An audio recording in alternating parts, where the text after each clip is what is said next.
chặt ba mà tới hay chặt ba chăng á ý nó mà hiền sản khang khởi lột mong sai hiền sản lột mong sai nó hiền sản lột mong sai vậy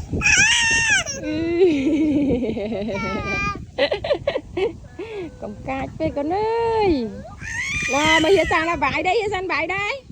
chị ơi bài vậy bài mong sai gì lột chăng mong sai gì lột trắng à nó mà hiền sản lột mong sai vậy tao tao chị ơi đấy thế tao chị ơi đấy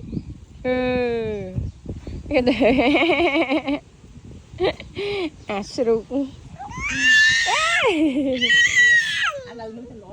nắng ấy vậy đây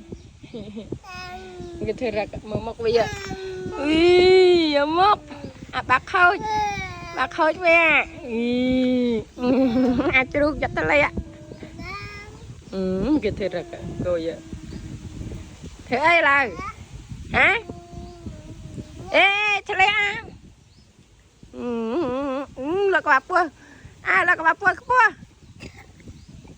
no bơ phủ à no bơ phủ hay vơi ăn một tập bia chuông à chụp đăng sấy tập bia chuông mới thấy sao mới má đăng vậy thăm mày tên gạo luôn rồi một khăn khổ anh nói là là cho mấy cái nhãn là cái thơ phử cái luôn nè bố ơi ai lời khăn nó đây bánh tắc nó đây bánh tắc này nè lại nó trên tắc na trên tắc này nè à trên tắc này hả nè còn phần kết ạ na trên tắc này nè trên tắc bạt xe lại bên ấy trên tắc bạt